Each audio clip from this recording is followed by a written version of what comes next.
pagkaanghang niya, slight lang siya. Sarap. Ayan na guys. Mga una ta. Bye-bye. Hello guys, maayong adlaw sa tanan. Magluluto tayo ngayon na napakadali at mabilis lang itong kasi wala nang oras. So mayroon akong tuna dito na dine-drain ko lang siya kanina. 3 can na tuna with calamansi flavor lang siya, kaya no need na ng calamansi. So mayroon tayong siyempre mayonnaise, o mayroon tayong black pepper powder. Ngayon mayroon tayong luya at white onion ang gamit ko, at lagyan natin ng ceiling green para lang may kunting anghang na kunti lang siya. Tara guys!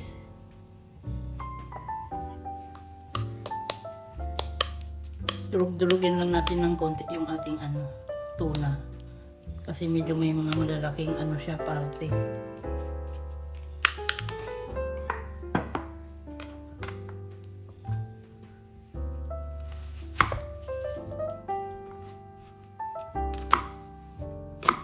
Hiwain lang nating pa-cubes yung ating white onion.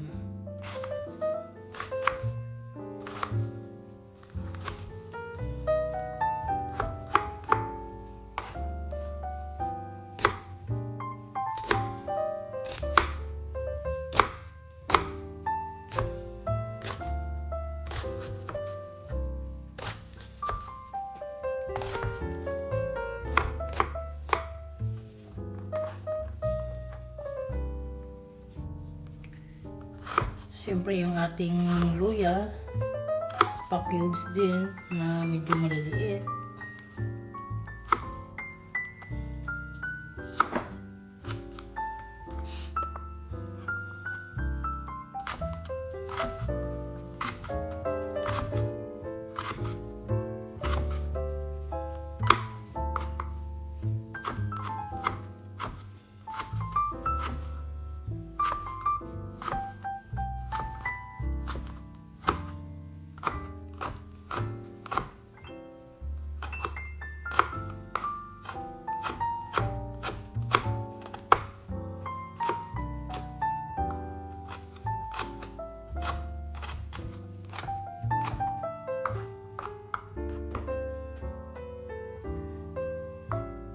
Siyempre yung ating ceiling green, hiwain lang natin ng manipis na pa-slice lang guys.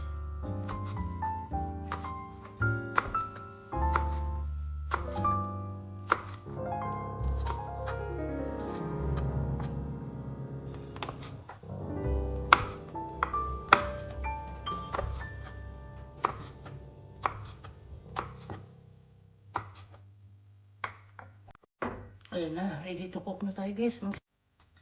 Start na tayo guys. Lagyan lang natin ng konting oil. Wala akong butter. Magisa-gisa na tayo.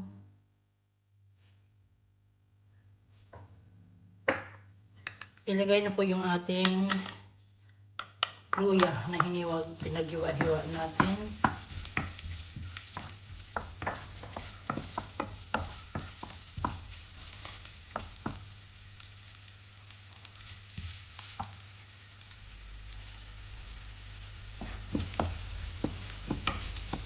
Siyempre next yung ating sibuyas na puting sibuyas.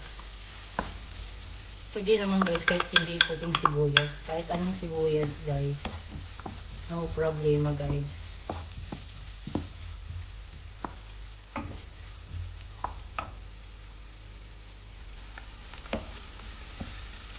Mikos-mikos lang natin yan hanggang sa medyo lang siya. Ito yung medyo nangangamoy na siya. Oh. Sarap. Ang bango.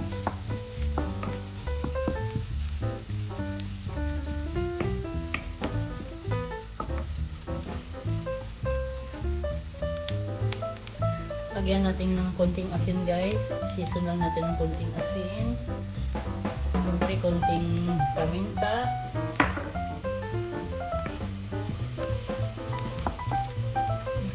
Ikos natin yan. Ngayon pwede na natin ilagay yung ating tuna.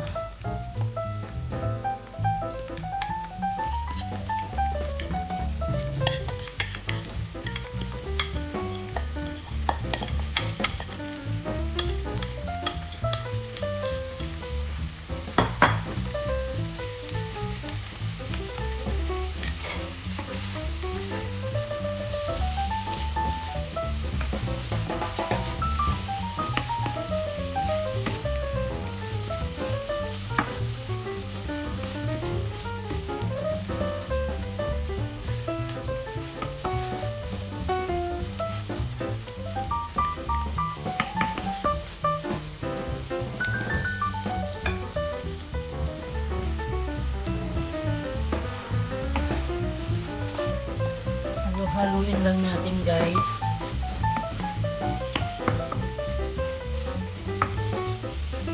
Ilalagay ko na yung ating ni-slice na siling green.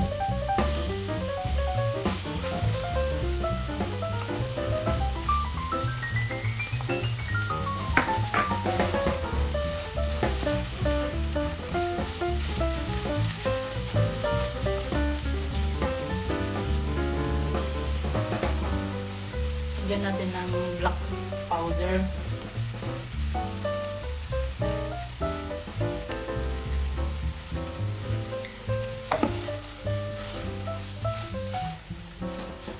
Ang bango.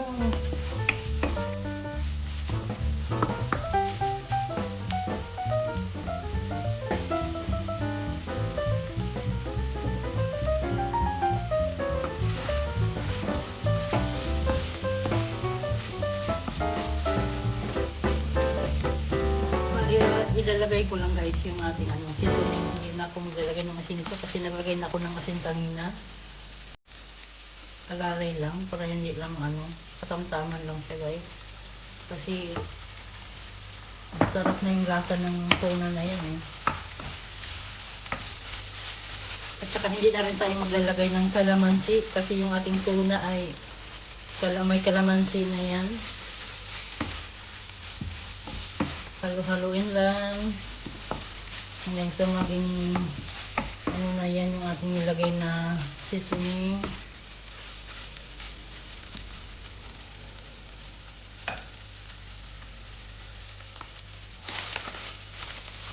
Ayan, tuyo na yung ating tuna sisig.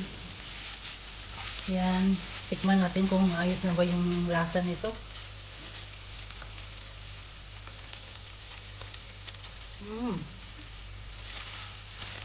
Sarap na guys. Naglalaban na yung niya. Yung medyo anghang niya. Ngayon patayin na natin to siya guys. Saka natin ilalagay yung ating mayonnaise. Dapat nakapatay ang ating stove.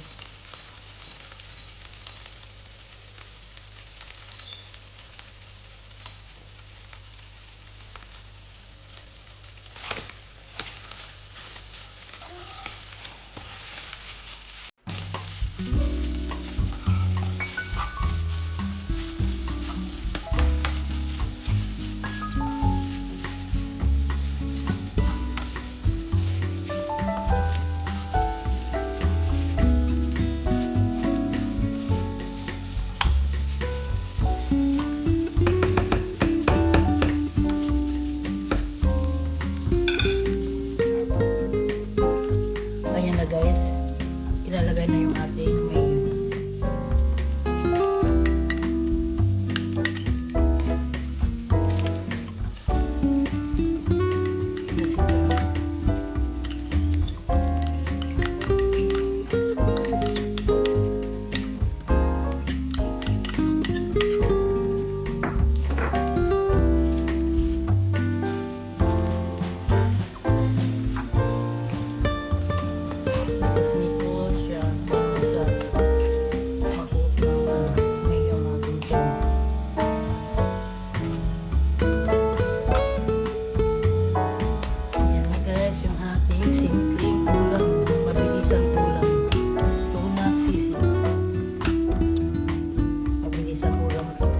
Paborito ng dalawang Junakis ko to guys.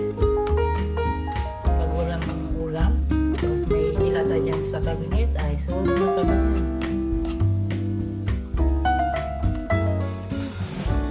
ayan na guys. Ayan na yung ating tuna sisig. Salamat guys sa pagtanaw.